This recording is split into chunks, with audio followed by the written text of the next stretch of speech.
La solitude est un luxe et un moment de communion avec la source.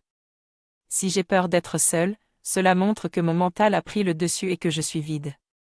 J'ai besoin de comprendre et d'accepter la solitude pour mieux comprendre les autres et avoir des relations interdépendantes et libres dans un couple. La communication est souvent un problème dans les couples car les partenaires écoutent pour répondre plutôt que pour comprendre. J'ai besoin de comprendre l'autre pour avancer et évoluer ensemble. Je me rends compte que lorsque je suis seule, j'ai souvent tendance à allumer la télévision ou à écouter de la musique pour me distraire.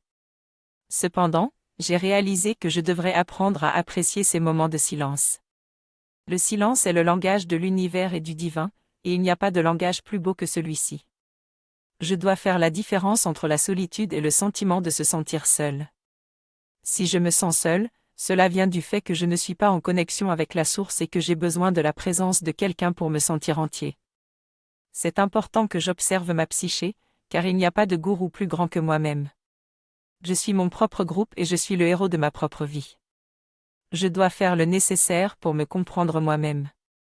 Si je n'arrive pas à accepter ma solitude, la vie peut me faire passer par des épreuves pour que je comprenne, et si je refuse de comprendre, les choses deviendront plus difficiles. Il faut que j'accepte et que je lâche prise pour que je puisse en tirer des leçons et grandir en tant qu'être humain. J'ai appris que la solitude n'est pas quelque chose à fuir, mais plutôt quelque chose à embrasser et à comprendre. J'ai réalisé que la meilleure façon d'apprendre à s'aimer soi-même est de devenir son propre meilleur ami. De plus, pour ressentir l'amour, il faut donner de l'amour aux autres. J'ai compris qu'il y a de nombreuses façons de donner de l'amour qui vont au-delà de simples « je t'aime » et qu'on peut faire des choses tous les jours pour égayer la journée de quelqu'un d'autre.